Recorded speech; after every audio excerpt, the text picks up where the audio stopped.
computer. Okay. Did you all get that new notice? Recording in progress? No. Mike did. Yes. Oh, okay. Others have gotten that. Maybe because you're a co-host, Kim. Okay. Did the others of you hear the recording in progress thing? Okay, good. Just make sure on that. So, to continue, so we're going to. Ken, could I just say something? Yeah. Usually it comes on the screen, and it didn't come on the screen. Right. That's a good point. There's a recording light at my top left. So it says recording on the top left where you are, Ken. So I can see that it is recording. Okay. Yeah, I see that too. Yeah. It is recording. Okay. So I'm going to mute all again. I don't know how we got unmuted. Mute all current and new participants. Kim, unmute yourself, please.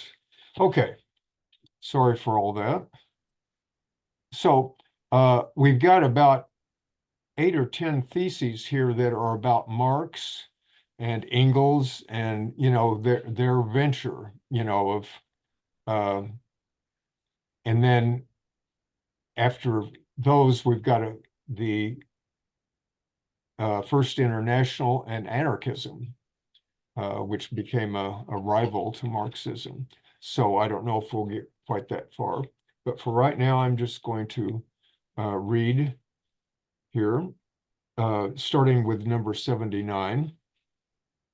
The inseparability of Marxist theory from the Hegelian method is itself inseparable from that theory's revolutionary nature, that is, from its truth. It is in this regard that this initial relation has generally been ignored or misunderstood, the relation between Hegel and Marx, or even denounced as the weak point of, of what became fallaciously transformed into a doctrine, quote, Marxism. Bernstein, Edward Bernstein, the reformist socialist, implicitly revealed this connection between the dialectical method and historical partisanship when in his book Evolutionary Socialism, he deplored the 1847 manifestos, that's the Communist manifestos, unscientific predictions of imminent proletarian revolution in Germany, quote, this is quoting from Bernstein. This historical self-deception, i.e. of Marx and Engels, he's saying, so erroneous that the most naive political visionary could hardly have done any worse, would be incomprehensible in a Marx who at that time had already seriously studied economics, if we did not recognize that it reflected the lingering influence of the antithetical Hegelian dialectic, from which Marx, like Engels, could never completely free himself. In those times of general effervescence, this influence was all the more fatal to him, unquote. So Debord, in quoting this, is not saying that Bernstein is right, but he's saying that Bernstein has sort of unconsciously linked Hegel to the real radicality of Marx's thought. Because the radicality of Marx's thought was not to predict that a revolution would or not happen in Germany. Marx is partisan. He's not just somebody sitting there to see what this supposed universal law will bring. He's somebody engaged in it.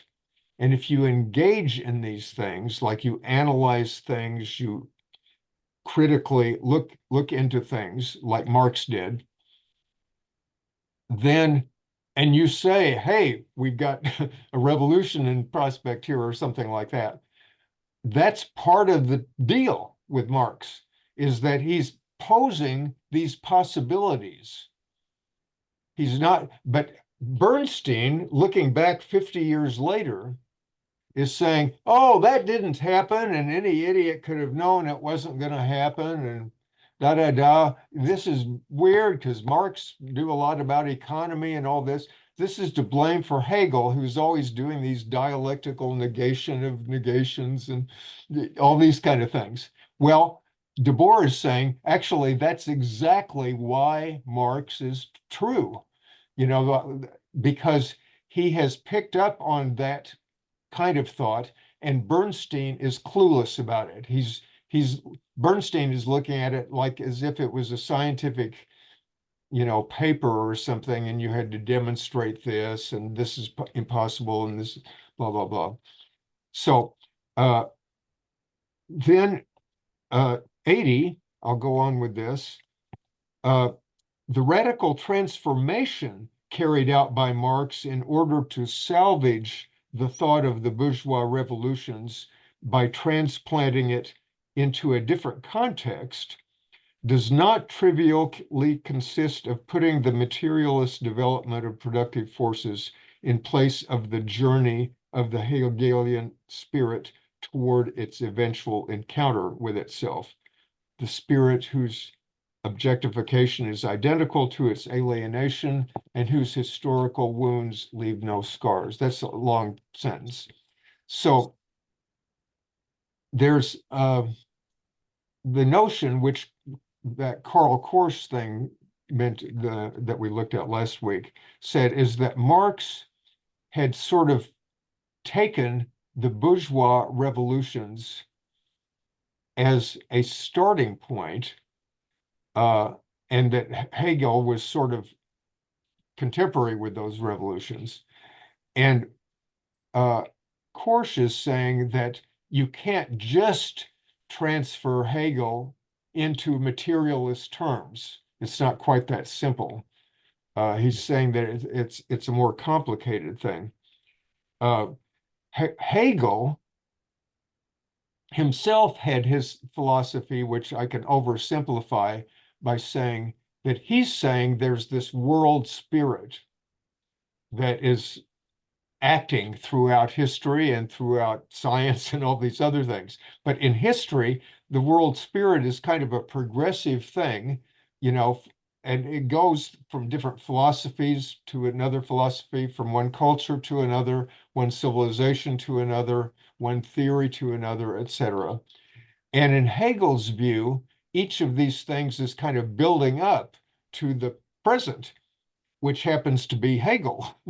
He's not saying that history ends there, but he's saying that it's he's sort of in Hegel sees his philosophy as sort of the culminating synthesis of all these preceding philosophies, and including his philosophy of history is a culmination like that explains all these previous social struggles and evolutions and so on.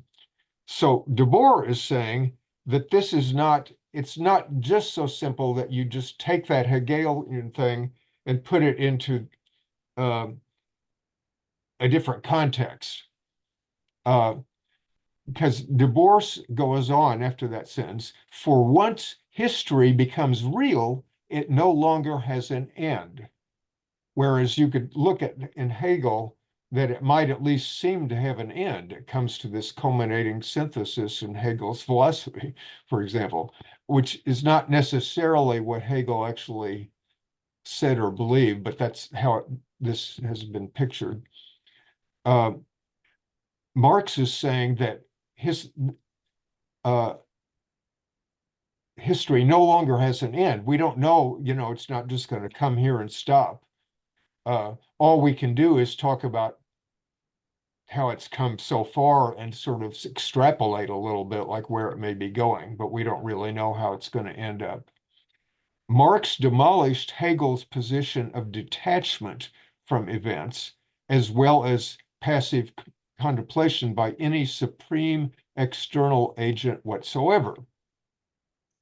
Henceforth, theory's concern is simply to know what it itself is doing. You could just as easily say people need to know what they are doing.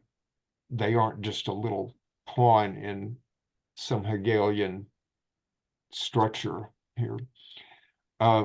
In contrast, present-day society's passive contemplation of the movement of the economy, and we got the spectacle again, is an untransformed holdover from the undialectical aspect of the Hegelian attempt to create a circular system. It is an approval that is no longer on the conceptual level and that no longer needs a Hegelianism to justify itself, because the movement it now praises is a sector of a world where thought no longer has any place, a sector whose mechanical development effectively dominates everything. That is what's happened for the undialectical, untransformed holdover from Hegel, which is modern passive submission to the economy. There's a lot going on here, and I can't explain it all that, but see if you can follow that. Marx's project is a project of conscious history in which the quantitativeness that arises out of the blind development of merely economic productive forces must be transformed into a qualitative appropriation of history. The critique of political economy is the first act of this end of prehistory.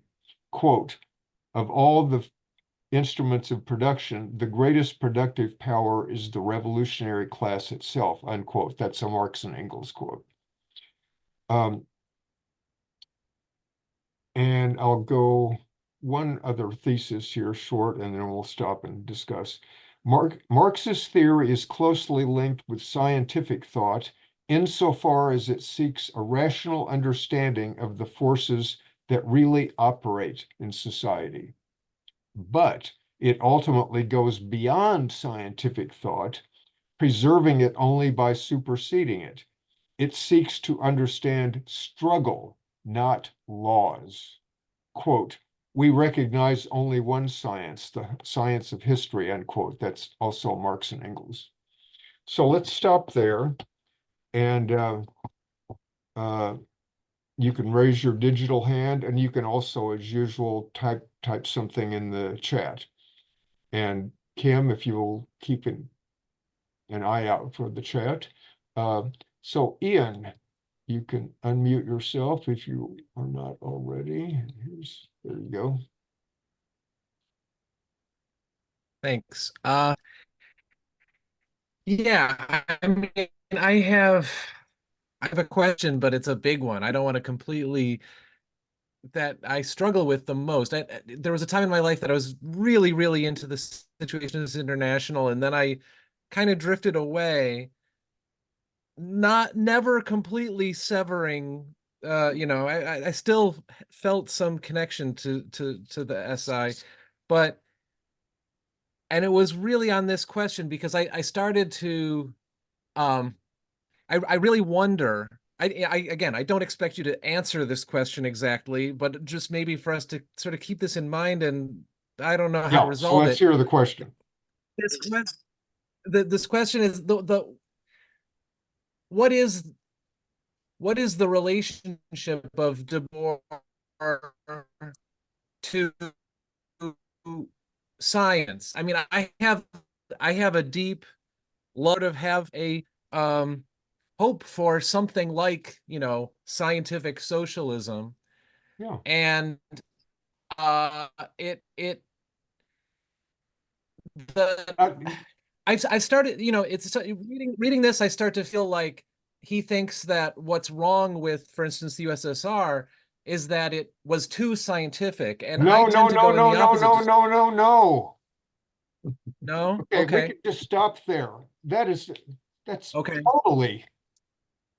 I mean, a lot of times I don't. Sometimes people read these things and they overthink it. Debord is not Okay. against science at Okay. all. At all. He's just anymore. You can say, okay, he's against art because he wants to go beyond art. He wants to fulfill art. Well, he has nothing against science. It's just that there's a certain, if you look at it from a certain angle, you can say, okay, this kind of mechanistic thing, can lead to completely perverted stuff like Nazis being very good scientists or some, and creating bombs to bomb England or something. Yeah, I mean, so you could say, okay, science is implicated with this. It doesn't mean we want to be unscientific at all. I mean, Debord, I mean, you could more easily criticize a lot of other things. Debord was totally, anti-religious, anti-mystical, all this stuff. So no, I mean, so let's anyway, this is like a non-issue. It has nothing to do with this at all. And if there may Okay, be various, yeah. I guess my question is, what does it mean to go beyond scientific thought? Okay, for example, scientific thought would be like if we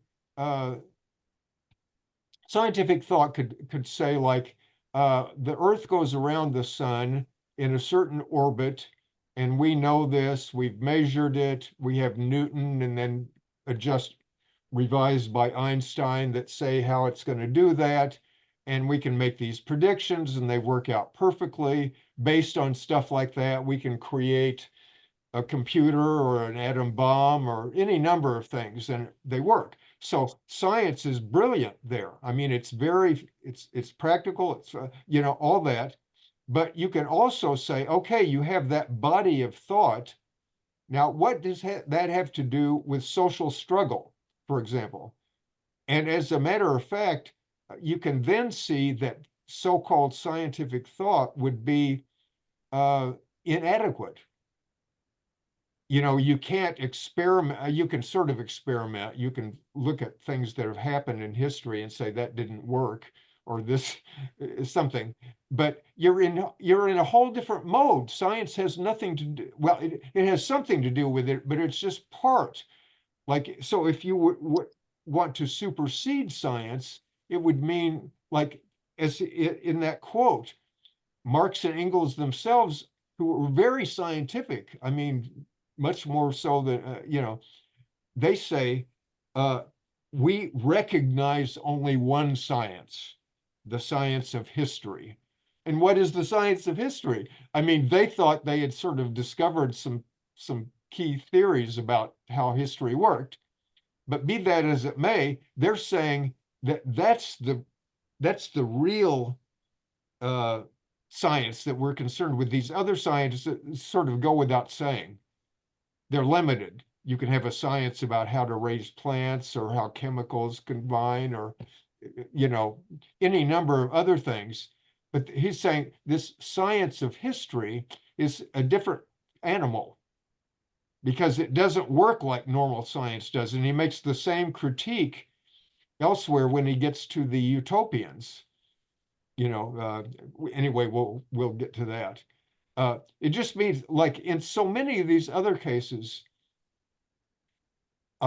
just hold in suspense. Like when you say he's criticizing this limit of science, and you'll see him criticize Marx for being too, quote, scientific, by meaning too sort of mechanistically, or something. It doesn't mean he's dissing Marx. He's trying to get at the angle, like where is the wiggle room thing here? Where is the thing where a fallacious thing can get inserted? Well, it can be because things become habitual. A brilliant true theory can become an ideology, i.e. a lie, even though it's pretty close to truth, etc. So we'll get back to that, but thanks for raising that. But Mike.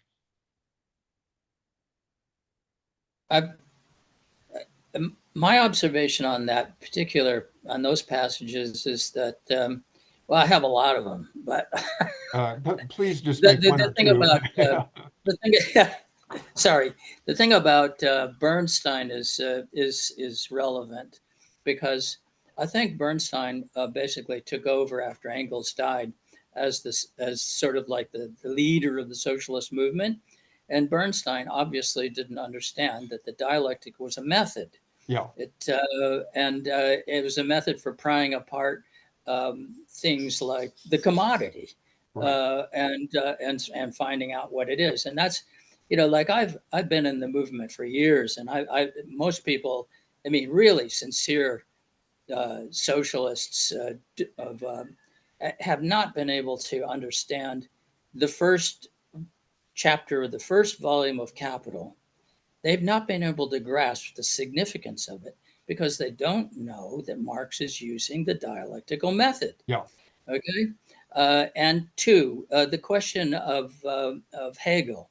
On the question of Hegel, the reference to Hegel is a reference to Hegel's teleological view, which is that the end point is when objective spirit meets God, which is like humans are the agents, but they're passive agents. God is what's trying to find out what he looks like himself, right? So he drives the humans through objective spirit, and finally at some unknown time in the future, probably never, they meet their total freedom, which is God, right? Okay, so what Marx did is he turned Hegel on his head, so to speak, and said, no, it's not humans contemplating what God has already decided to do after he's done it.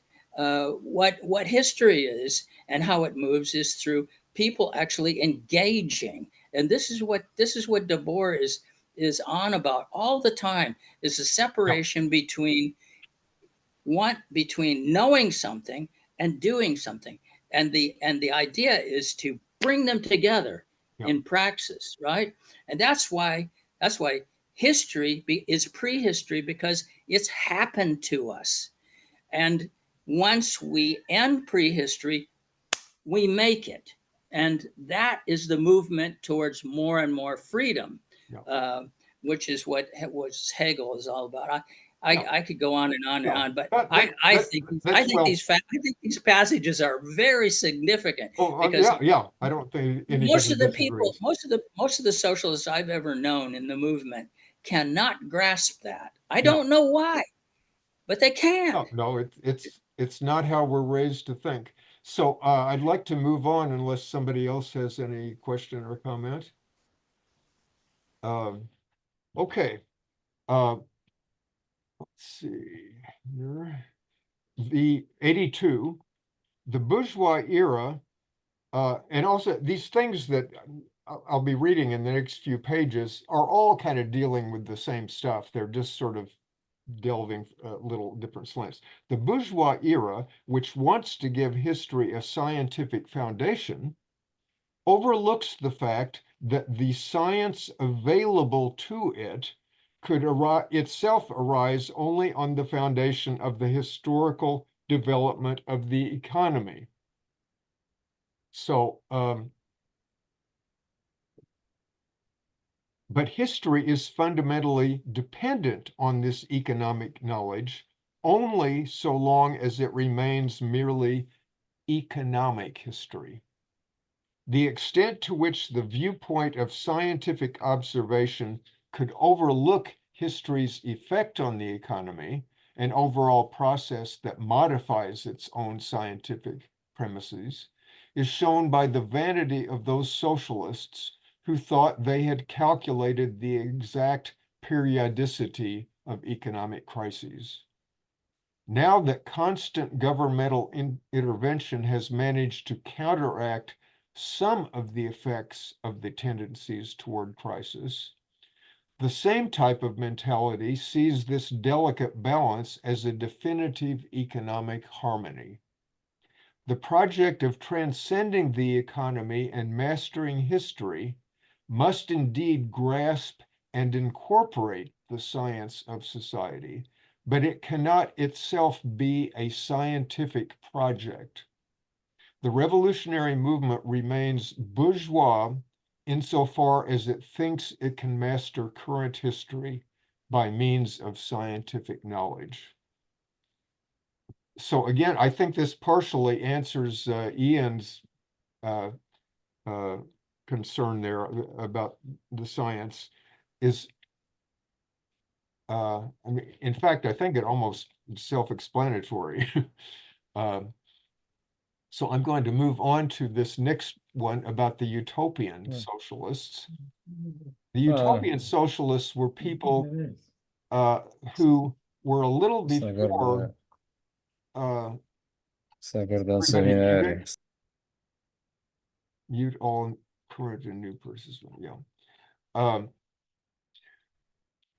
Before Marx, like in the early 19th century, or even a little bit in the late 18th century, you had a series of people, of whom the noted ones were Owen and what were the other three? Fourier, and another one slips my mind at the moment. But anyway, these were people, Fourier is the most interesting of them, who would look at society around them and say, this is a mess, this is crazy. You know, all these dirty factories and people living like animals, you know, like slaves practically. And even though society could be different, couldn't it? And they sat down and sort of thought, like, well, if you could rearrange things so that this was done over here and, whatever, things would be right. And so somebody like Fourier writes these books that are really fascinating, but kind of funny, because they're just his fantasies about how life could be. But they're not totally fantasies, because they have a lot of clever insights about what's wrong with this society, and in some cases, clever insights about what would be more worth doing. Like in Fourier, he ends up kind of making fundamental revisions about what life is about. And in his case, it's about play. It's about love. It's about games, or something like this. Because he's picturing, like, once we solve these other trivial things, like how to grow enough food and have this, we can have a different kind of society. But what Debord is saying here, and what Marx and Engels had said before them, is that these people were very important, very exemplary in a way, but they had a disconnect between how we get from here to there.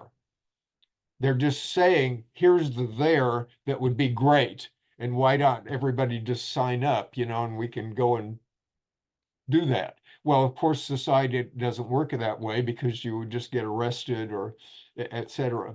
So that's the background here with Debord's summary. The utopian currents of socialism, though they are historically grounded in criticism of the existing social system, can rightly be called utopian in the sense of unrealistic, insofar as they ignore history, that is, insofar as they ignore actual struggles taking place and any passage of time outside the immutable perfection of their image of a happy society.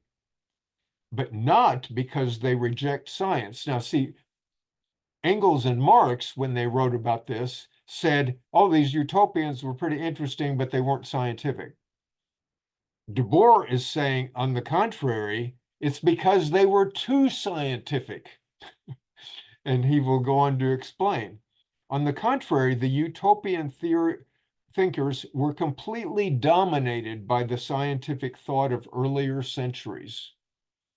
Like when they sat down, they thought, well, I'm going to be like Newton. And Newton created this system, by just looking at how things are. And Fourier thinks that he can extrapolate from history, like everything's leading up to Fourier's notion of a beautiful society. So the utopian thinkers sought the completion and fulfillment of that general rational system, i.e. the previous scientific stuff with Newton and Locke and all that. They did not consider themselves unarmed prophets, for they firmly believed in the social power of scientific proof. And even in the case of Saint-Simonism, Saint-Simon was the other one. Saint-Simonism, the seizure of power by science. Quote, now Debord here quotes this guy Sombart. This is not Sombart presenting his own view. This is Sombart ironically paraphrasing the utopians to say what is their limits. So Sombart is saying, why would they want to seize through struggle what merely needed to be proved? Of course, and this is a ridiculous thing, and Sombart knows it's ridiculous, and so Debord is agreeing with Sombart that these people are so scientific that they think if they can prove something, that suffices, even though they're still in jail or they're still a peasant or something. Yeah, you know, as if changing society was just a matter of demonstrating something scientifically, like A, B, C, therefore X, Y, Z. But the utopians' scientific understanding did not include the awareness that some social groups have vested interests in maintaining the status quo. They didn't even think about that. Or that they have forces to maintain it, like police and etc., and forms of false consciousness to reinforce it, like religion, the spectacle, advertising, and so on, ideologies. Their grasp of reality thus lagged far behind the historical reality of the development of science itself, which had been largely oriented by the social requirements arising from such factors. Those factors are, how do we keep the masses down? How do we maintain the status quo? How do we, get some decoys off here? Which determined not only what findings were considered acceptable, what scientific findings, but even what topics might or might not become objects of scientific research. For example, in Marx's time, practically nobody would have, except Marx, say, I mean, there would be limited number of people who could scientifically examine the factories and the labor. There were a few of them, but they were doing it from a kind of ethical point of view, like, oh, this is horrible conditions or something like that. And they weren't really looking at, they were assuming that that was how things had to be. The utopian socialists remained prisoners of the scientific manner of expounding the truth, viewing this truth as a pure abstract image, such as had prevailed at a much earlier stage of social development. As Sorel, this is another radical thinker, as Sorel noted, the utopians took astronomy as their model for discovering and demonstrating the laws of society, as in Newton or something. Their unhistorical conception of harmony was the natural result of their attempt to apply to society the science least dependent on history, namely astronomy. They described this harmony as if they were new Newtons, discovering universal scientific laws. And the happy ending they constantly evoked, quote, he's quoting Sorel again, plays a role in their social science analogous to the role of inertia in classical physics. In other words, you just say, this is going on, if something else is not going to come in and interfere with it. So 84, the scientific determinist aspect of Marx's thought was precisely what made it vulnerable to ideologization, both during his own lifetime and even more so in the theoretical heritage he left to the workers' movement. So Marx is trying to be scientific, but he's trying to do it in this dialectical way. But that doesn't mean he's going to succeed in that all the time. He's going to get caught up in his stuff too. studying for several years all the economy things in the British Museum and so on.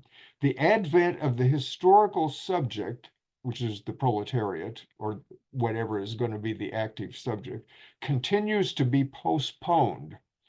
And it is economics, the historical science par excellence, which is increasingly seen as guaranteeing the inevitability of its own future negation. This is seen to a certain extent by Marx himself also, but certainly to a far greater extent by people like Bernstein, who are looking at it just like a recipe book, you know, that this is how things work and we can predict that blah, blah, blah, this is going to happen. In this way, revolutionary practice, the only true agent of this negation, tends to be pushed out of theory's field of vision. Like when you're thinking about it, you know, action will come later. Instead, it is seen as essential to patiently study economic development and to go back to accepting with a Hegelian tranquility the suffering which that development imposes. The result remains, quote, a graveyard of good intentions, unquote. The science of revolutions then concludes that consciousness always comes too soon and has to be taught. Quote, history has shown that we and all who thought like us were wrong, unquote, Engels wrote in 1895, quote, it has made it clear that the state of economic development on the continent at that time was far from being ripe, ... unquote. So that's a goof of Engels, and it's the same goof that Lukács had previously pointed out. Like Engels is slipping away from his dialectical stuff. Throughout his life, we're back to Debord, Marx had maintained a unitary point of view in his theory, but the exposition of his theory was carried out on the terrain of the dominant thought, insofar as it took the form of critiques of particular disciplines, most notably the critique of that fundamental science of bourgeois society, political economy. It was in this mutilated form, which eventually came to be seen as definitive, that Marx's theory was transformed into Marxism. The weakness of Marx's theory, is naturally linked to the weakness of the revolutionary struggle of the proletariat of his time. The German working class failed to initiate a permanent revolution in 1848. The Paris Commune was defeated in isolation. As a result, revolutionary theory could not yet be fully realized. The fact that Marx was reduced to defending and refining it by cloistered scholarly work in the British Museum had a debilitating effect on the theory itself. His scientific conclusions about the future development of the working class and the organizational practice apparently implied by those conclusions became obstacles to proletarian consciousness at a later stage. So I'm going to stop there. So let's go. We've had these three theses. There's the one about the utopians, and then the one about these last two are sort of where Marx's own theory, very valid in many ways, but tended to get this tinge of coming back to just a scientific investigation of the economy. So, Peter. Yeah, I think what is said in 84 and I guess 85 as well is really interesting, just given how people, I mean, he's going to talk about the Second International in a minute, but it's always interesting when I read this, like basically thinking, well, I know how Marx, now we know kind of how Marx understood himself as a Hegelian, but a lot of people, Bernstein and others, kind of ignored that when they're reading what they have in the late 19th century is just basically Marx's Capital and really volume 1 for a while. And so they're reading like what they think is this scientific critique of political economy. And they're saying, well, Marx is just this scientific economist. And a lot of the other stuff, the political stuff, just seems to flow directly out of this, what they think is mechanistic view of capitalism. And Marx kind of in the volume, you can read it that way, and it's a problem for many people. But I think what Debord does here is really interesting, and other people have done since, is say, like, look, Marx is clearly doing other things if you read Capital the right way. There's Hegelian stuff in here. We now know he talks about political ecology in the book too. So he was not just this guy who's just talking about, producing a lot of stuff. He's also very concerned about the environment. And that's come out, but you can read it in a very straightforward way. And Marx, unfortunately, the way he wrote it, when you read it, there's a way you can read it. He's not as clear, and he's not able to develop things. He dies too soon to develop things too fully. And so I think Debord's completely right that Marx kind of, unfortunately, the way that he wrote stuff, people could interpret it incorrectly. And indeed, that's what happened to it, so good point. Kim. I just wanted to make a comment about 82, about halfway through it, on page 36. He makes this statement: now that constant governmental intervention has managed to counteract some of the effects of the tendencies toward crisis.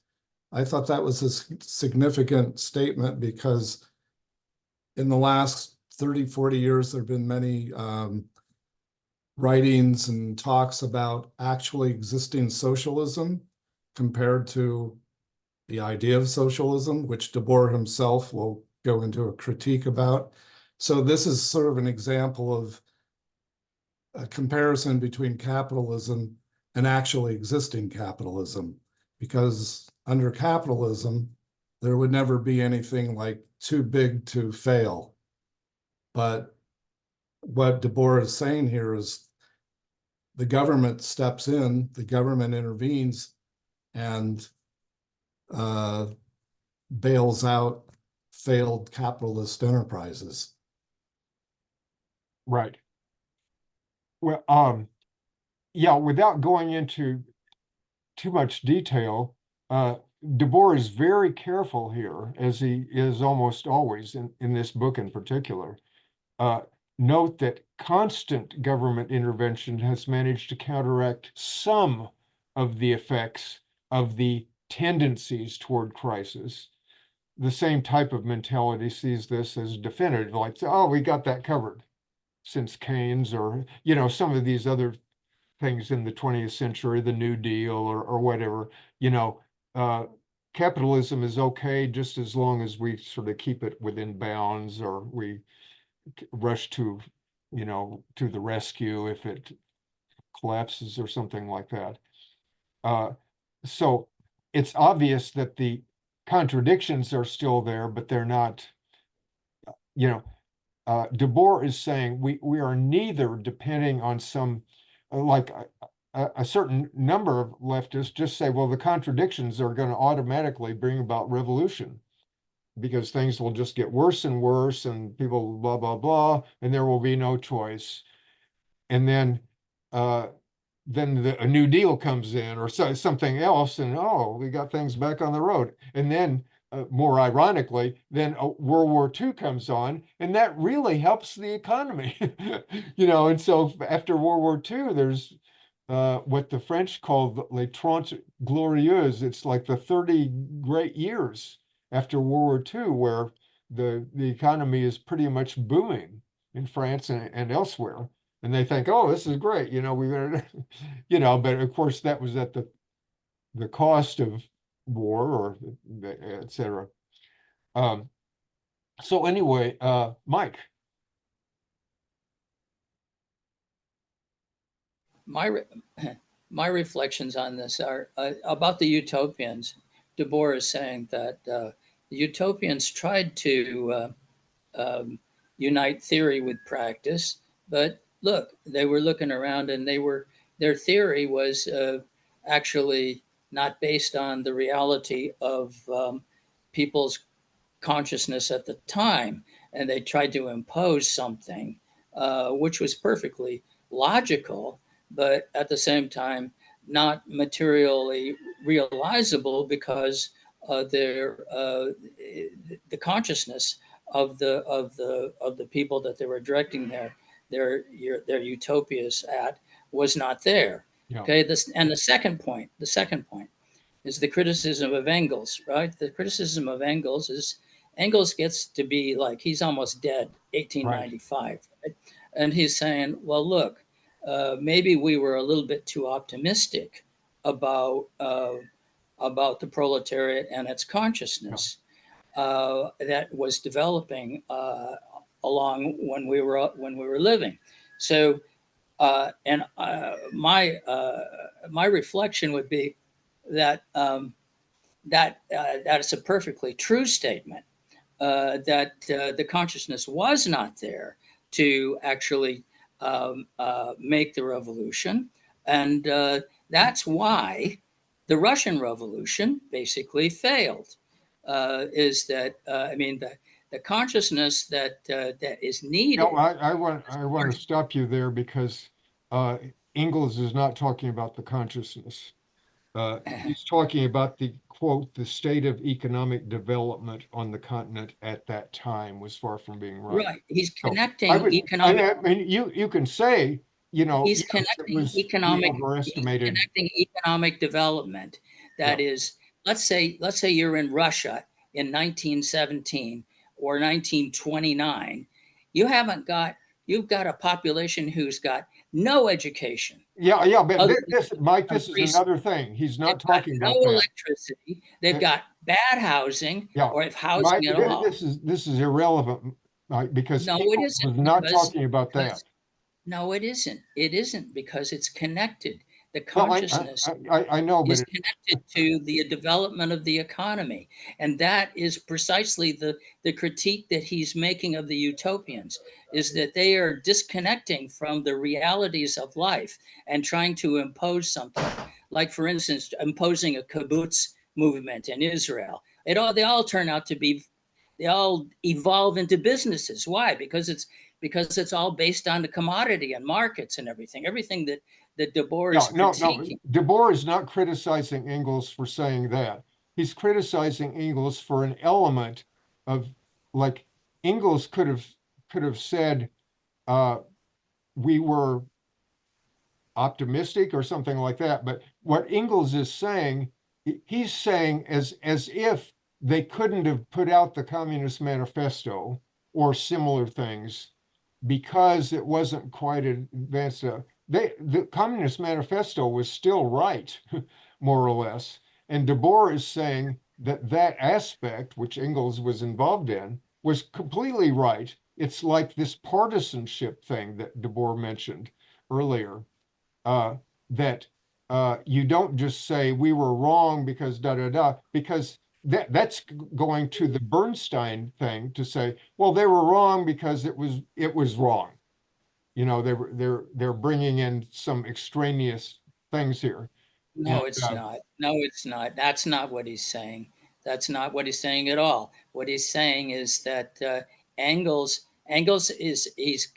what he's trying to do is make a critique of economic determinism, yeah, and what actually is happening is that people's standard of living and their level of education, including like all these socialists like Bernstein, who says that the dialectic was completely an unnecessary barrier to socialism, that this education has not occurred, that this education has, that it has to occur for the revolution to occur.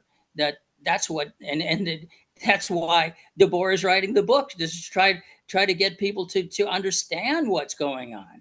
And that's what Marx and Engels were doing. And I reject this idea that it's economic determinism.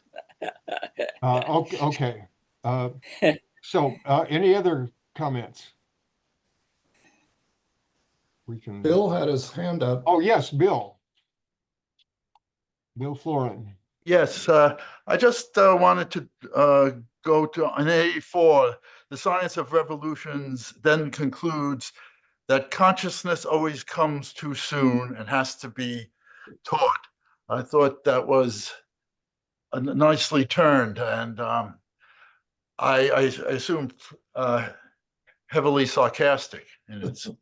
Yeah, yeah.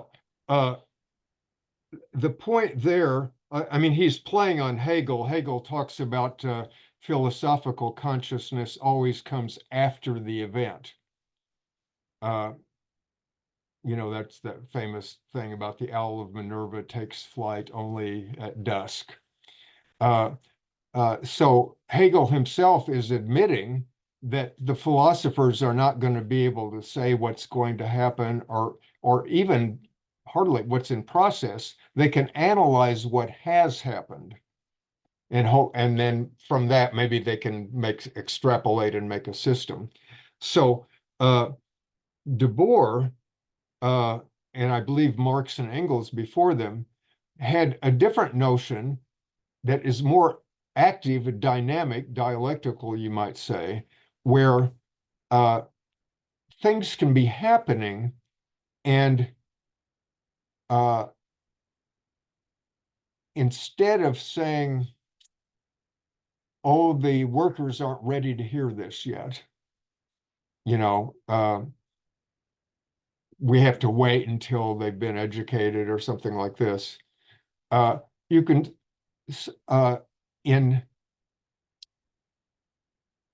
for example, if you remember during the May 68 documents, of which Debord was the author of many, he's talking about right at the peak of the struggle, with 10 million workers in their factories occupied and all that. And he's saying what is lacking now is the consciousness of what you have already done. So he's not saying that they needed some new lessons, or something. He's saying that you've already done stuff. That's why we're writing this leaflet here. We're saying, keep going. You've already done amazing things that everybody else said was impossible, would never happen, and all that. So the problem is that you yourselves don't realize that. You sort of just did it. And then the next day comes around and you say, oh gosh, what do we do now? They didn't really know what they were doing. So that's the Marx and the Debord angle, as opposed to the Hegel or the so-called scientific or Bernstein kind of angle that says, oh, things are pretty primitive now, we better teach people, sign up for some classes here so that you can learn what you're supposed to do. In fact, Marx himself in one of his early writings said something to the effect like, we are not telling you, go down on your knees, this is what you need to do. We're not telling the world, go down on your knees, this is what you need to do. We are simply saying what the world is always already doing. And the world needs to know that if it's going to fulfill what you could say the world or the proletariat or the people or whatever. So yeah, that's what's going on there is that, and we will see in some of these subsequent theses, he'll be going right into that. Real, unmute yourself. Yes, the very last sentence brings up a question for me. The question, his scientific conclusions about the future development of the working class and the organizational practice, apparently implied by those conclusions, became obstacles to proletarian consciousness at a later stage. Now, that question is very telling for me because I've worked in either factories or on construction sites my whole life, and I've met people from many backgrounds. But there's a certain consciousness that I see, and I'd like to be able to better understand what that phrase means, what it leads to, because I'm very concerned about the consciousness of the working class and the depth of the anger that is there. Mm-hmm. It is enormous, and I can totally understand the passion that leads to just loving Trump no matter what happens, because people are really pissed off. Yes. They're really, and anger does not necessarily lead to behavior that is in our own best interests. So that's why rebellion is not revolution. It's a failure, even though every strike is a success because it builds up, class consciousness. Where's the class consciousness today? I don't know. If someone here can hear my question here. Well, let's go over it. His scientific conclusions about the future development of the working class and the organizational practice apparently implied by those conclusions became obstacles. Okay, the organizational practice implied by those conclusions is going to be talked about in the next few theses. Actually, we may not get there today. There's a thesis. There's a few theses that talk about the Second International. And the Second International was the kind of socialism that we are more familiar with, the kind of reformist socialism. And as he noted, it turned out to be the practical organization turned out to be professors teaching the workers how history worked. And it did lead to some successes, if you can say, like that built up parties that elected people to parliament and so on. But those successes didn't turn out to be very fundamental. It turned out to be reinforcing the hierarchies, as if there's a certain bunch of people who won't know what to do unless other people tell them. And the people to tell them are professors who have studied economics or who've studied history, like that. And that same thing went hand in glove with the unions, that you would have to have unions and you'd have to have union bureaucracies to be able to do blah, blah, blah. So anyway, we will get there in a little bit directly. Thank you for the question. Dan. Hi, yeah, I just want to apologize because my my Wi-Fi had been out, so I was calling it on my phone, and then in the transition when it came back, I might have missed some things. But Okay. so I just wanted to clarify a couple of things and point out what I think was missing from the discussion. For one, I don't think the word stagism was used, and I think that's what Debord is calling out here and criticizing, right? The idea that, for one, that certain economic development stages have to be gone through before revolution can be attempted, right? Mm-hmm. And then the other thing is, and this I'm going to have to read it more closely, but to see how this is linked to my other point, which is that I don't think it's been pointed out how especially in 85, he's really criticizing Marx. It's not just Marxism, this sort of reified Marxism that developed, but Marx himself, because of course. he was separate. Right. Okay. Yeah. Yeah, And okay. Marx was not perfect. Right, but You know. specifically, Debord seems to have an idea that theory needs to be always intimately tied up with the movement of the That's working right. class. Right. Okay. And it seems that Marx sort of expressed this at sometimes, but he moved away from it because of his positionality. He had to live as a refugee, basically a migrant, Yeah. and he couldn't really connect with the working class movement either in England or Germany or anywhere else as he got older, it seems, right? So Well, okay, look, he's yeah. in the thesis, the weakness of the revolutionary struggle of the proletarian of his time.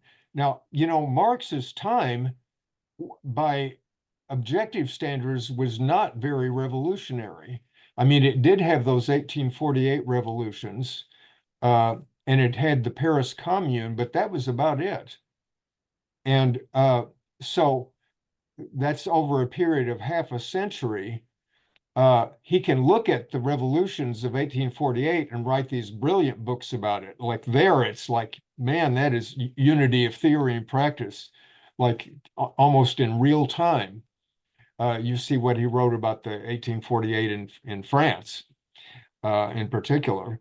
And then when the Commune came in, he also wrote a brilliant small book or pamphlet about that, that was circulated. But and those things are pretty good, but the rest of the time, a lot of the time, things are just dragging on like they often do. And so he's saying this is related, like when nothing much is happening, what are you going to do about the theory of revolutionary organization? You're going to do this, well, yeah, I mean, we're not going to have a little band of a few people that are just going to go around complaining or saying we need, revolution or something. It's just completely silly. You might as well do something else. It doesn't. Whereas when things are happening, then you can say, hey, this is good. Oh, that didn't work, and you can get right in there. And Marx was just unequaled about that. Marx and Engels both, actually, and Debord, I might add later on, that, they would really engage on those things. But when things are not like that's a half a century until 1905, in which you just basically had two revolutions, none of which lasted more than 2 or 3 months. And then they were crushed and, everybody's sent to jail or in exile or stuff like that. So they were still revolutionaries and people talking about it, but there's not much, you can't come up with some great new ideas when there's nothing much to work with. So. Oh, well, I guess I just wanted to distinguish between like theory of revolution per se and like the theory of society, right? That Marx was developing in Capital, right, and other writings. Yeah, but the thing is, he Right. thought they were the same thing, and I do too. He being Marx or Debord? Both. Okay, That but it's just like we have the science of history. When they talk about history, they're talking about it from the point of view of now. This needs to be changed. We want to change this. And they're not just idly looking at it like Hegel sort of was, like, oh, this interesting French Revolution happened. How do I account for that? Oh, there were these different things and blah, blah, blah. So for them, it's the same thing, except that, of course, when revolution is not happening very much, and there's just little, struggles here and there that are sort of partial and all that, it's rather hard to maintain that unity of the totality, like you can in something like May 68, where everything is suddenly in question. Then there. right, but so is Debord saying that Marx and Engels had already developed? Yeah, he's saying that they already Marx and developed their Engels, revolutionary theory, and then they were just refining it. So all of Capital is just refinement. It's not innovation. Yeah, basically. I mean, there are things in Capital, that come there, but as early That's because that's pretty bold. I mean, in I the don't know if I buy it. 1840s, I mean, Engels wrote a critique of political economy in 1844 or something. You know, that was before he even met Marx. And so, I mean, they had I mean, Marx is going through the nuances of this, just like Debord is doing the nuances of the spectacle and something in the book we're reading. But they're not, yeah. Anyway, I think there's enough said on that. I want to move on, but thank you. Bruce, unmute yourself. I just wanted to say that all this debate and discussion in the period you're talking about, it was pretty inconclusive, and that the net effect of it became that the whole debate essentially subsequently became captured by Lenin and his idea that the working class could only attain trade union consciousness, and it was the role of the revolutionary intellectuals to get to imbue to instill revolutionary consciousness in the workers. Right. And so that makes Lenin's theory look like a product of the fact that nothing conclusive or nothing successful had happened up to that point. Yeah, we will in the next, maybe not today, but in the next by either today or the next meeting, we will get into several things that point out that, for example, in 1905, the Soviet was invented by workers. The Soviet is the same thing as a council, a workers' council. And none of the leaders, Lenin, Trotsky, Rosa Luxemburg, Bernstein, Kautsky, none of them had ever thought of that. I mean, it's kind of, these were the theorists of revolution, you know, and here more than 50 years after the Communist Manifesto, they had never thought, like, how would a revolutionary organization work and how would a new society work? These are not the same things, but, and so because of that, as you say, Lenin, and we'll be getting well into that in the next couple meetings, was able to come in sort of like defending the more radical aspects of Marx against the more reformist aspects of the Social Democrats and so on. But because that question of revolutionary organization had not really been dealt with, Lenin can found something like the Bolshevik Party, and people say, "Oh yeah, a Marxist party," and you know, which was not what Marx envisioned. But the thing is that Marx did not have the chance to really go further in that. The most that Marx could do was that he helped found the First International, so that was a different stage there. But that ended up, you know, dissipating. It's noteworthy that Lenin's work, What Is to Be Done, in which he laid out this theory, was published in 1902, 3 years right before the 1905 revolution. Yeah, exactly. Rael, you got another comment or question? Need to unmute yourself.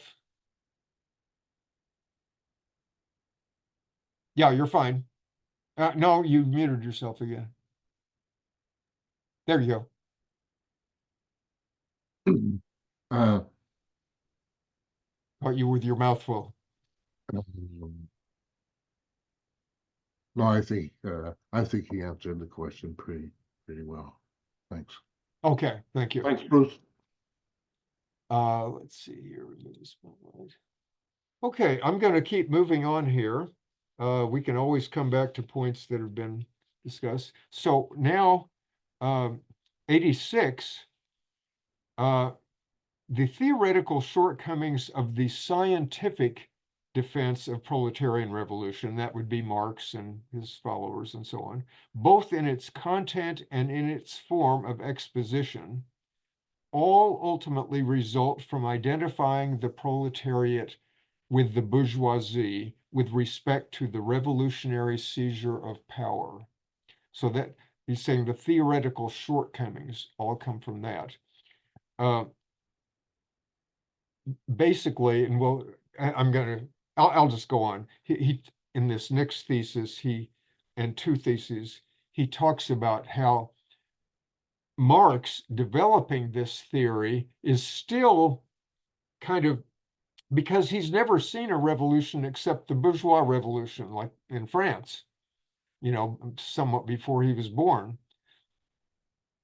And so when he starts projecting into the proletariat, well, now here's a new revolutionary class and so on, inevitably almost, he ends up taking too much from the French Revolution, like as if the same conditions applied. As early as the Communist Manifesto, Marx's effort to demonstrate the scientific legitimacy of proletarian power by citing a repetitive sequence of precedents led him to oversimplify his historical analysis into a linear model of the development of modes of production, in which class struggles invariably resulted, quote, either in a revolutionary transformation of the entire society or in the mutual ruin of the contending classes, unquote. Now, Debord says, the plain facts of history, however, are that the so-called Asiatic mode of production, that would be like the Oriental despotism, as Marx himself acknowledged elsewhere, maintained its immobility despite all its class conflicts over the millennia, that no serf uprising ever overthrew the feudal lords. There were a lot of uprisings, but they didn't succeed. And that none of the slave revolts in the ancient world ended the rule of the free men, the owners. The linear schema loses sight of the fact that the bourgeoisie is the only revolutionary class that has ever won, and that it is also the only class for which the development of the economy was both the cause and the consequence of its taking control of society. The same oversimplification led Marx to neglect the economic role of the state in the management of class society. If the rising bourgeoisie seemed to liberate the economy from the state, this was true only to the extent that the previous state was an instrument of class oppression within a static economy. The bourgeoisie originally developed its independent economic power during the medieval period when the state had been weakened and feudalism was breaking up the state equilibrium between different powers. In contrast, the modern state, which began to support the bourgeoisie's development through its mercantilist policies, and which developed into the bourgeoisie's own state during the laissez-faire era, was eventually to emerge as a central power in the planned management of the economic process. Marx was nevertheless able to describe the, quote, Bonapartist prototype of modern statist bureaucracy, the fusion of capital and state to create a, quote, national power of capital over labor, a public force designed to maintain social servitude, unquote. A form of social order in which the bourgeoisie renounces all historical life apart from what has been reduced to the economic history of things, and would like to be, quote, condemned to the same political nullity as all the other classes, unquote. The socio-political foundations of the modern spectacle are already discernible here, and this result negatively implies that the proletariat is the only pretender to historical life. And I'm going to read one more because it kind of continues to go into this.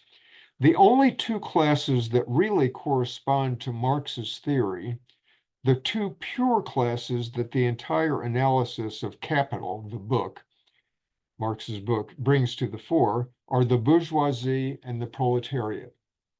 These are also the only two revolutionary classes in history, but operating under different conditions. The bourgeois revolution has been accomplished. The proletarian revolution is a yet unrealized project, born on the foundation of the earlier revolution, the bourgeois one, but differing from it qualitatively. If one overlooks the originality of the historical role of the bourgeoisie, one also tends to overlook the specific originality of the proletarian project, which can achieve nothing unless it carries its own banners and recognizes the immensity of its tasks. The bourgeoisie came to power because it was the class of the developing economy. The proletariat cannot embody its own new form of power except by becoming the class of consciousness. The growth of productive forces will not in itself guarantee the emergence of such a power, not even indirectly by way of the increasing dispossession which that growth entails. Nor can a Jacobin-style seizure of the state be a means to this end.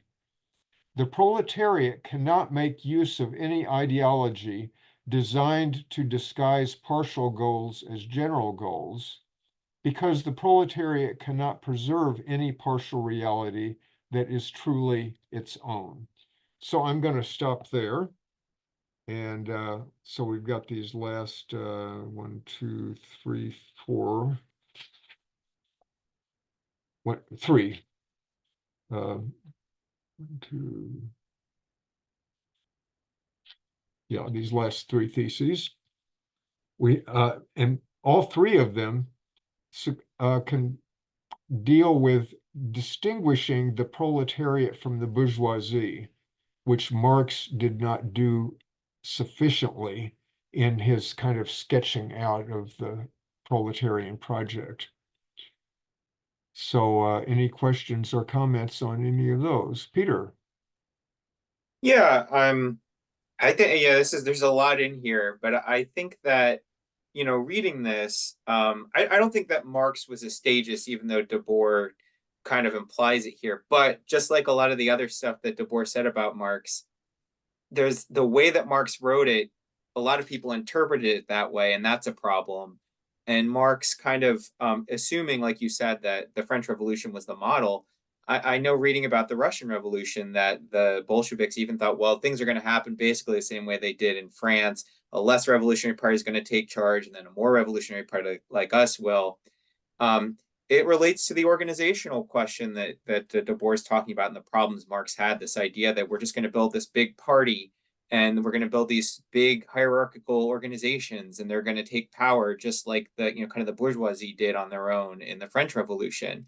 And what's interesting and I think important here is that Debord is saying the proletariat can't do that. That's not the way it's going to happen. Marx either couldn't or didn't see that thoroughly enough because of maybe what was going on He saw at it the time. somewhat, but it's mixed. Yeah. It was mixed enough that you can read these things and debate, like, well, what was Marx's thing about the like early Marx, Right.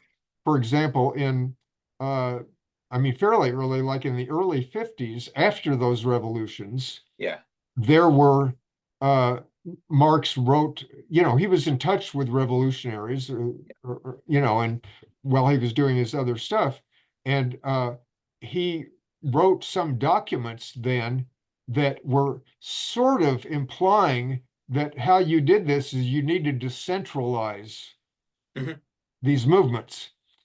And as the Situationists argued a century later, in apropos of Spain, this is exactly the wrong thing. I mean, they said in this case, Marx is absolutely wrong. I mean, we can see since then, this is exactly what not to do. Whereas other things in the same document that Marx said about autonomy, blah, blah, blah, that's fine. But he said, he gave an example of the Spanish Revolution, which was by far the most exemplary that has ever happened. And that was very uncentralized, and it meant that there were regions of the country, who had, and that was part of their power, that it was not only within that, but even within those regions, You know, it was very much of a federation kind of thing. So again, this is just the early Marx, understandably, you know, people are just grabbing for straws here, like, how do we do this? And their only historical example is like the Jacobins. Yeah, And the I think Jacobins were so successful, they thought that's how to do it. It didn't turn out well, but that was certainly one way to, you know, like take power and, you know, get everything organized and all that, you know, be merciless to your enemies and this. And so that Jacobinism continued to inspire things like Lenin, you know, and the Bolshevik Party. Much later, that's how a revolution is supposed to be, because Marx was not like that, but there was an element of that in him, or at least of ambiguity, you know, so that right people that could debate. yeah, that document's really, I think I know what you're talking about, the one where he talks about permanent revolution and he's Yeah, saying we need to build our own organizations right. independent of like the bourgeoisie, and that's really Exactly. Yeah. important.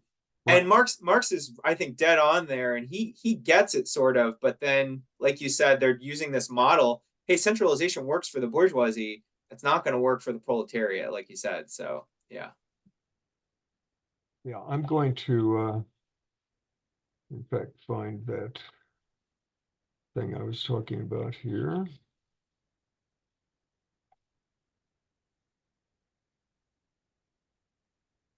Let's take a minute. Okay. This is in that, it's called a councilist program in Spain, and it was written in like 1965 or so. And it's critiquing this radical journal in Spain under Franco. And he's saying they've got published all these interesting things here.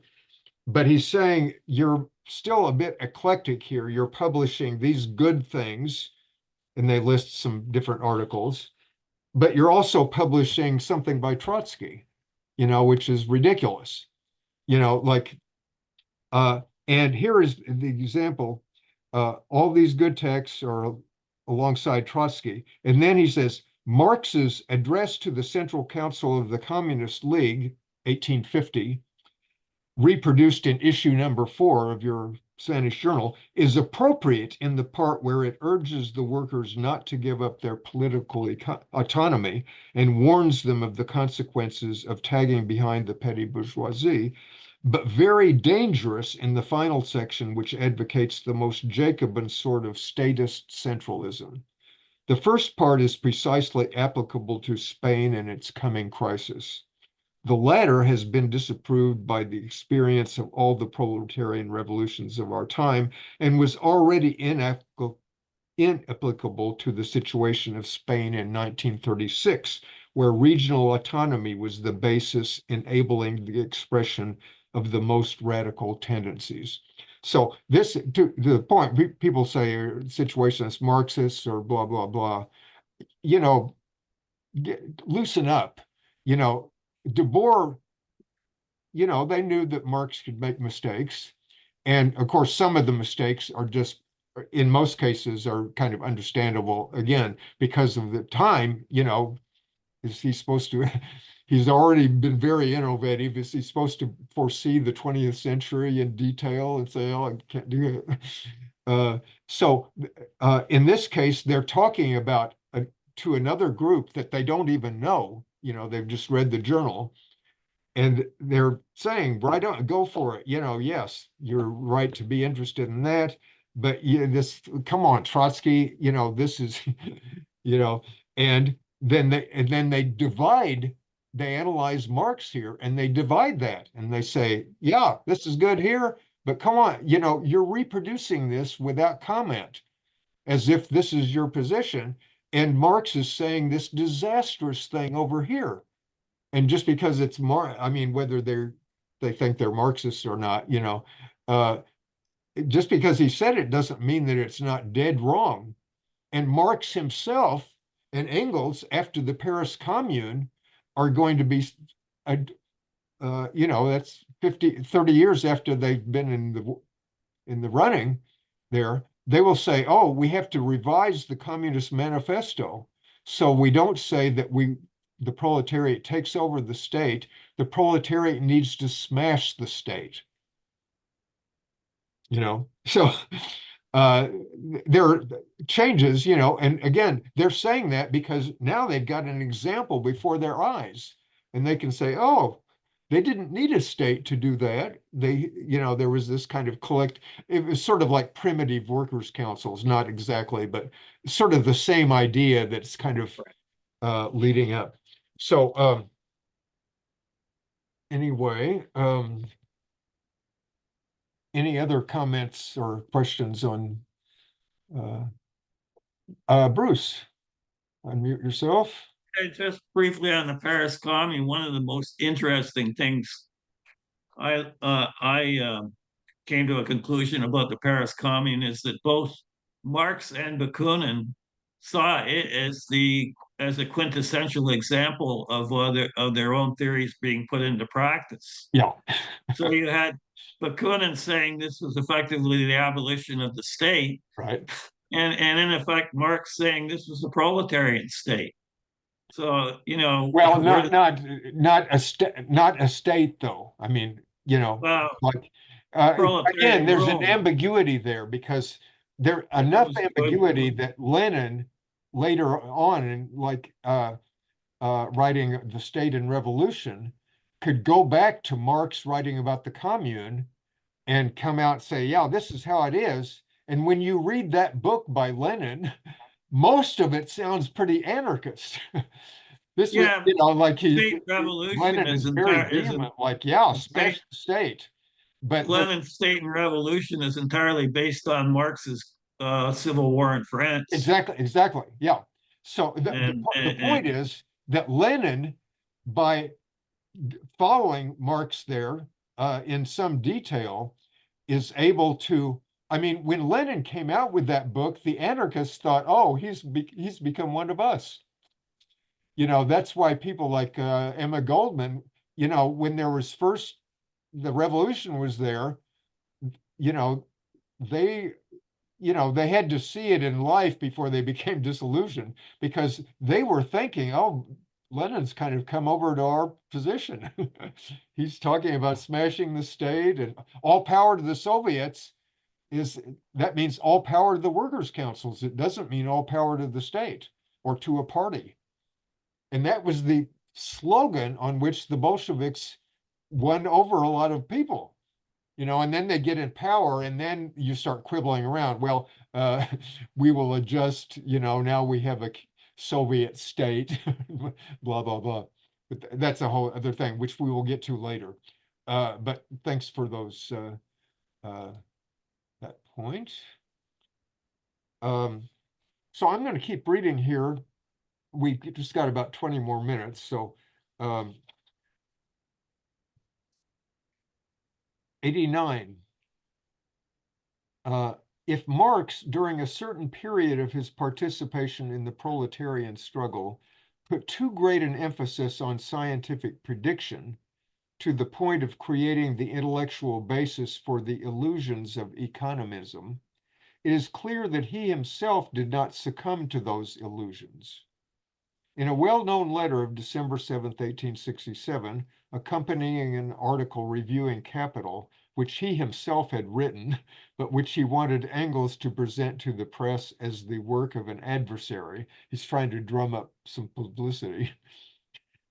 Marx clearly indicated the limits of his own science. Now, bear in mind, this quote is what he wants Engels to present as a critic of Capital, writing in.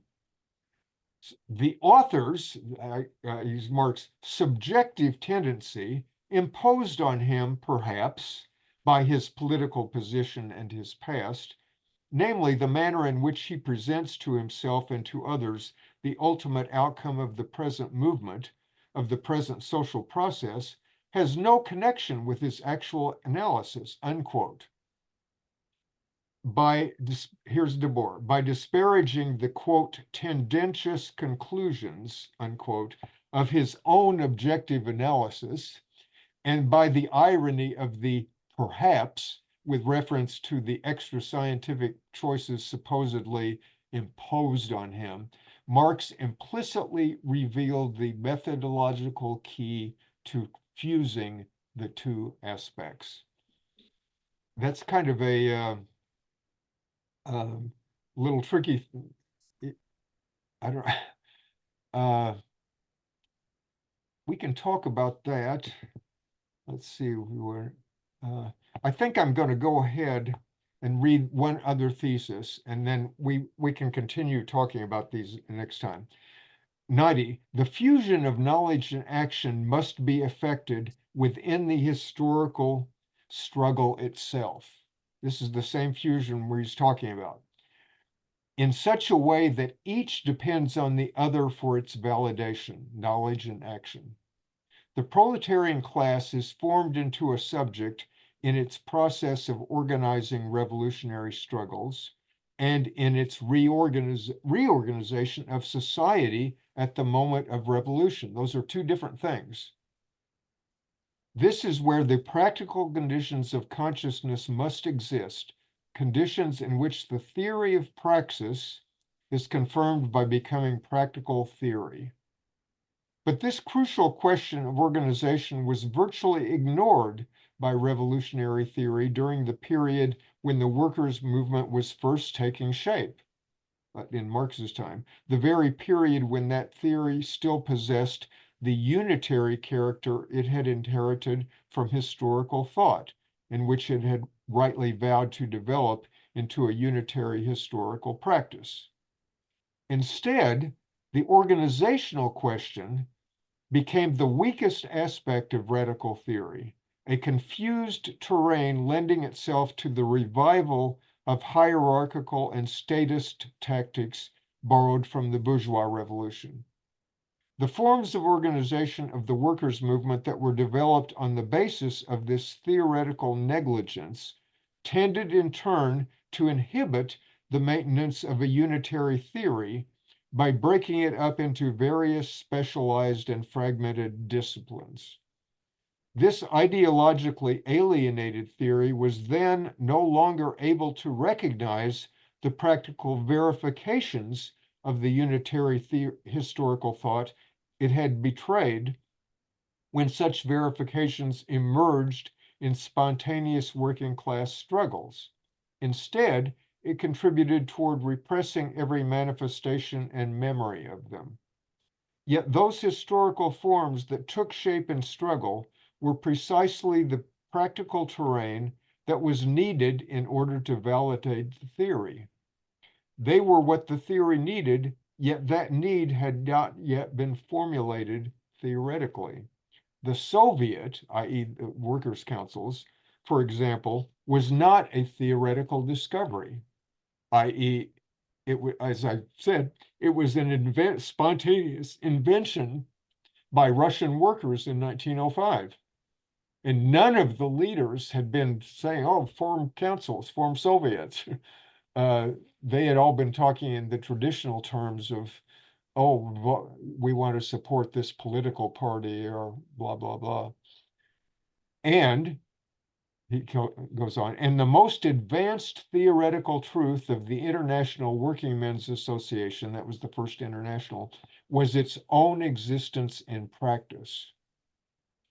So our next meeting will start with a thing about the first international and then about going to anarchism after that that's related. So we have these two things. I think particularly the one I just mentioned, just read, number 90. Number 89 is a little bit abstruse to go into, but he's talking about the same thing. 90 is this issue of revolutionary theory and revolutionary practice being separated. And the original notion of revolutionary theory, as developed by Marx and Engels, kind of on a basis out of Hegelian thought and so on, envisaged it as a synthesis with practice. It was not just, as I said in some of those other quotes, it's not like saying, get down on your knees, this is what you need to do, by us people who know better. It's saying what you need to be doing is partly looking at what you're doing, realizing what you're doing, and developing out of that, then you can look at other people who give suggestions and so on and say, that's a good suggestion, let's try that. And then, so you can battle back, go back and forth between theory and practice, kind of like left foot, right foot, and so on, where they're sort of never identical, but where they're close to each other because the one is responding to the other. And this was happening to a certain extent when Marx and Engels were first developing their theories in the 1840s. They definitely did not envision themselves as professors telling the workers what to do. They specifically said, we're not just inventing this thing out of hot air, we're looking at what's actually going on. And revolutions, strikes, various things. And we're saying, this is what's happening here. And yes, there is the people who do it might not know what they're doing, but they are nevertheless doing it. So it's not so much a question of telling them what to do as saying, look what you're doing.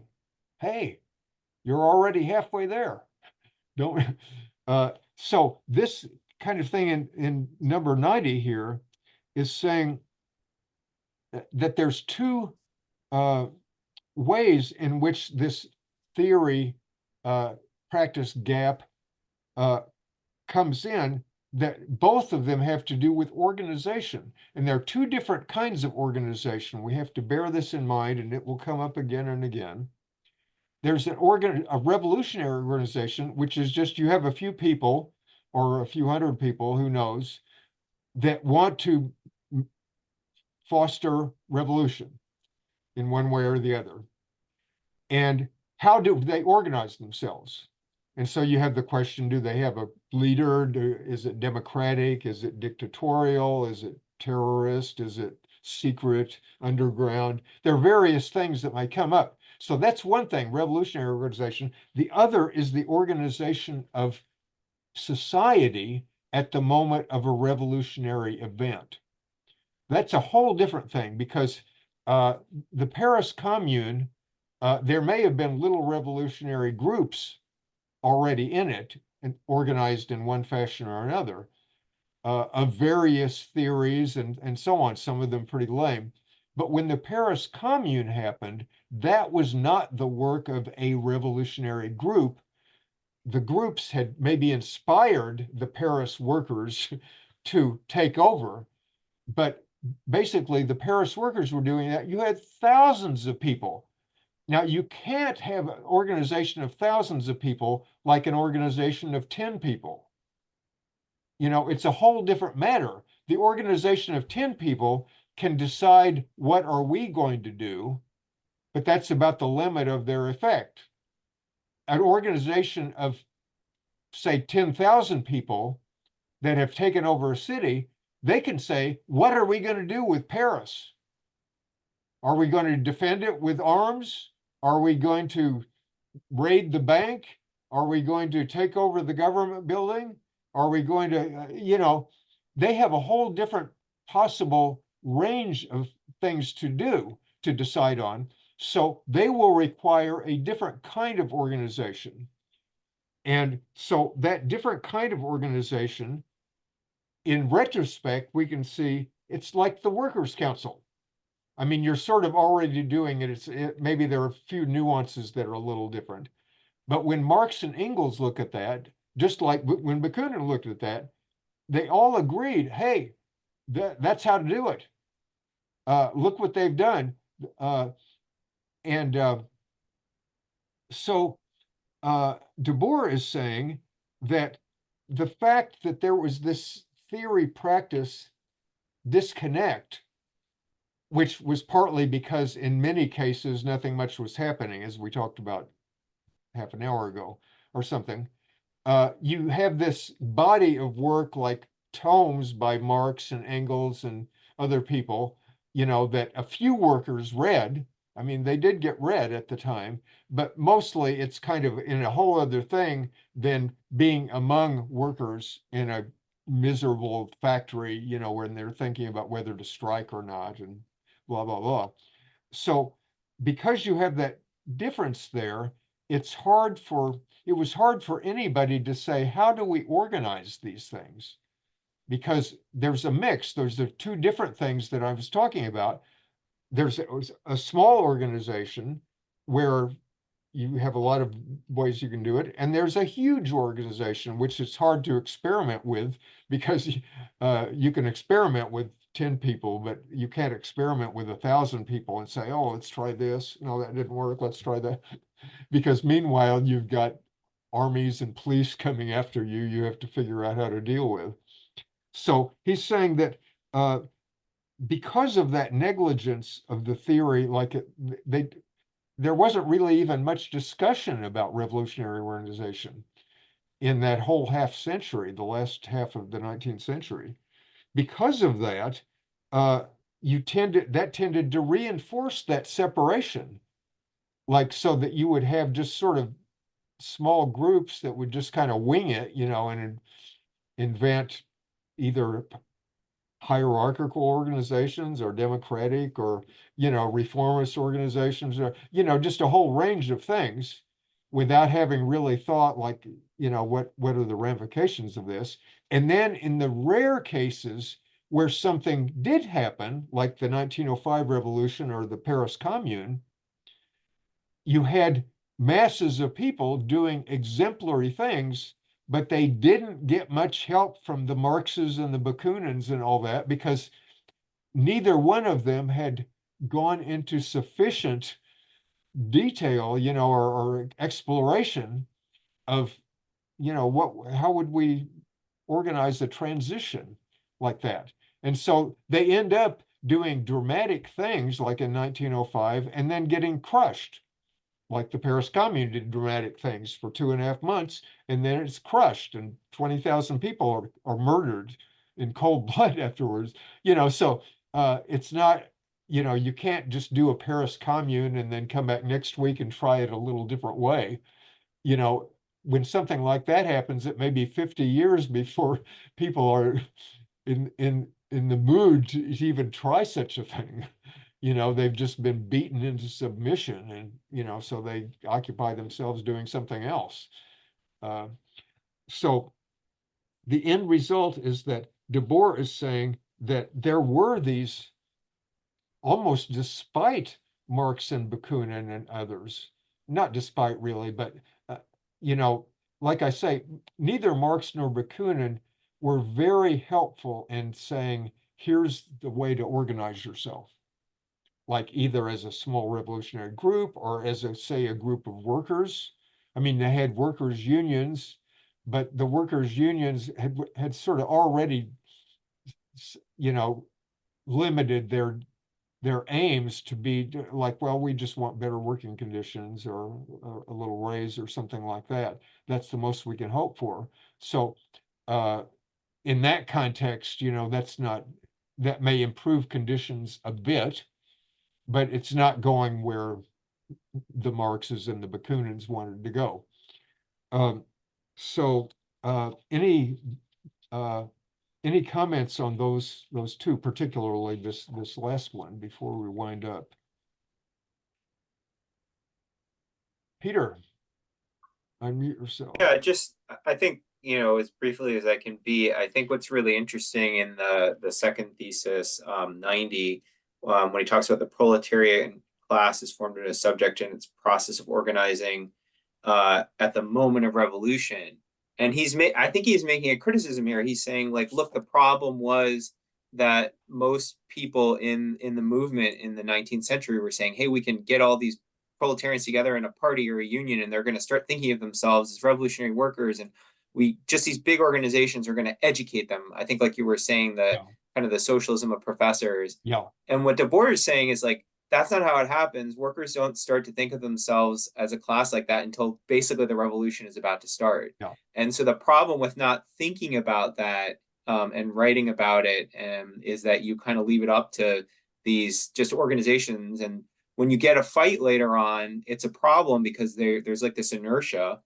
Luxemburg and then Anton Pannekoek around 1910 had this fight with Karl Kautsky where they say, hey, wait a minute, the Socialist Party is actually a break on revolution, and they're starting to figure it out. And Pennacoic, I think, later goes on to be a big supporter of workers' councils because he's like, we can't use this form. But they'd been supporting it for so long because they didn't even think about it until then. Yeah, so I think Debord is really smart here in what he's saying. Yeah, it did. I mean, it's understandable. I mean, I don't look back at these things and saying, oh, these Bolsheviks or these socialist reformists were, you know, like any one of us in that situation would probably have done much stupider things, frankly. You know, I mean, Lenin was a genius, you know, at a lot of these things. It's just that the context in which they've grown up and looked around and for decades of struggles and so on, just leads them to almost assume, well, of course we want to take power. I mean, that's how, think of the French Revolution. You know, the French Revolution, they took power and they killed off their enemies and, you know, they, you know, did all this stuff and it was They won. successful. Yeah, they won, you know, and even, you know, indirectly, you have Napoleon, you have, but basically the French Revolution was a victory. It doesn't really matter that there was a temporary restoration.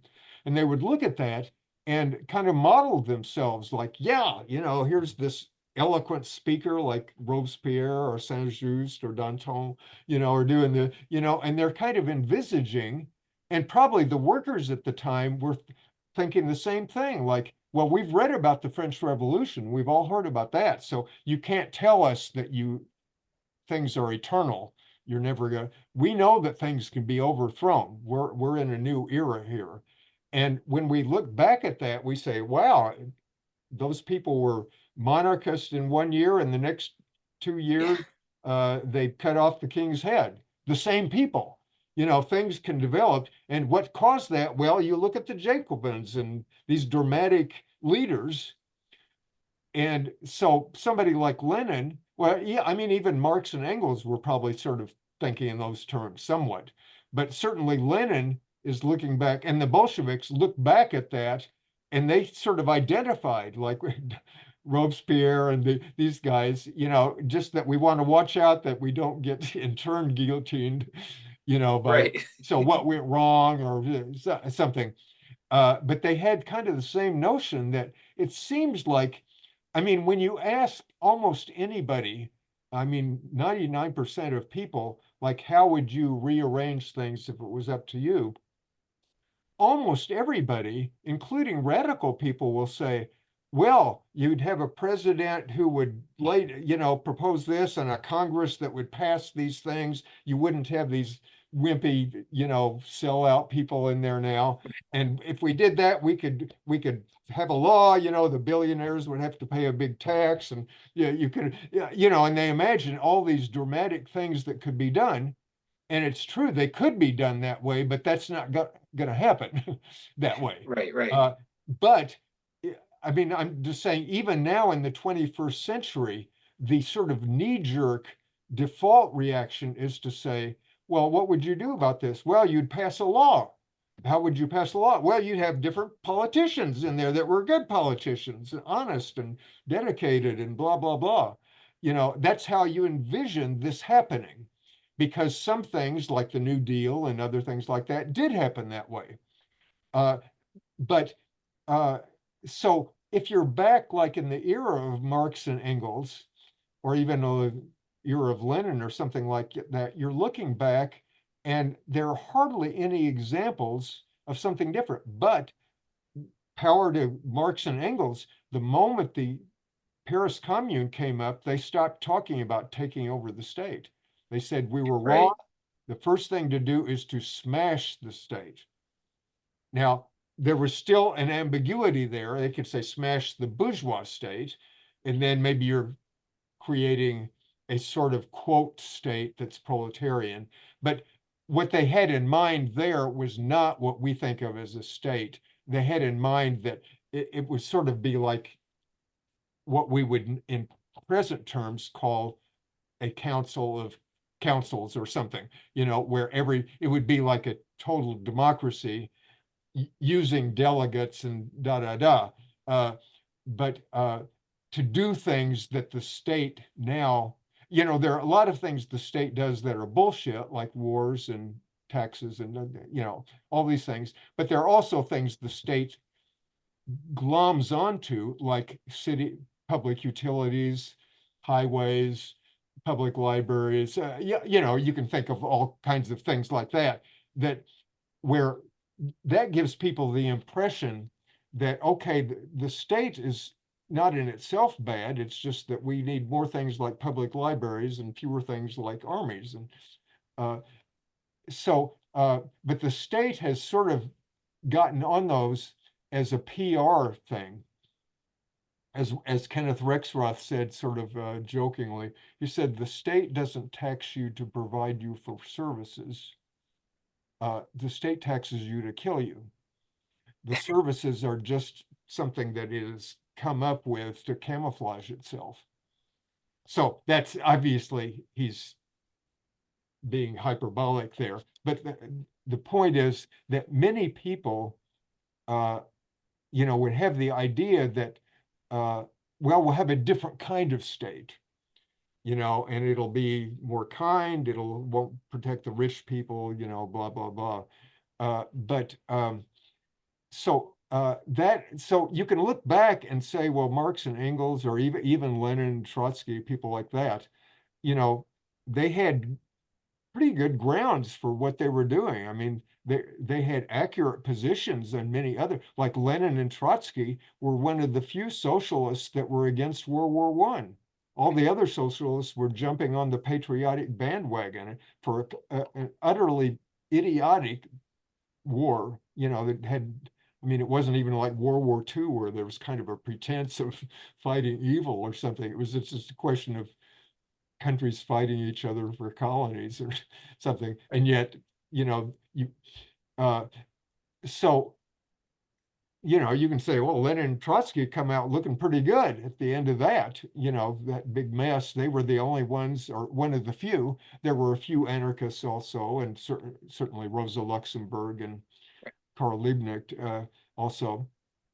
So it's kind of Bruce, let's let you get in. And on this thing about Jacobinism, it's really interesting to note that when Trotsky first read what is to be done by Leninism, what is to be done by Lenin, he denounced it as Jacobinism, and he foresaw he basically foresaw exactly what would happen as a consequence of this kind of Jacobin worldview taking conquering state power.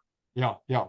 So we'll get into these guys in maybe a couple meetings from now, probably not the next meeting.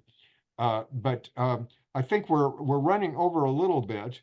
But thanks for very good questions and comments from all of you without exception, even if I lash back at some of the things. I think that people, this is difficult stuff. What we've gone through here now is what people spend their lives kind of studying, you know, and reading thousands of volumes and, you know, trying to digest the third volume of Capital and all these things and debating about this.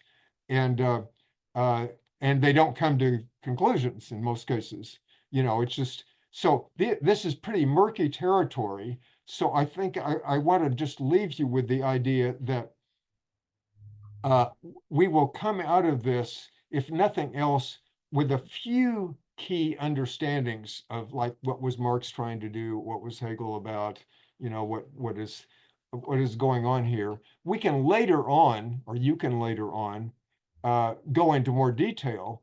Like what I think I'm going to do, besides send you the usual just continue reading tomorrow, is I'm going to recommend a book about Marx by Karl Korsch. It's just called Karl Marx, written in the 30s.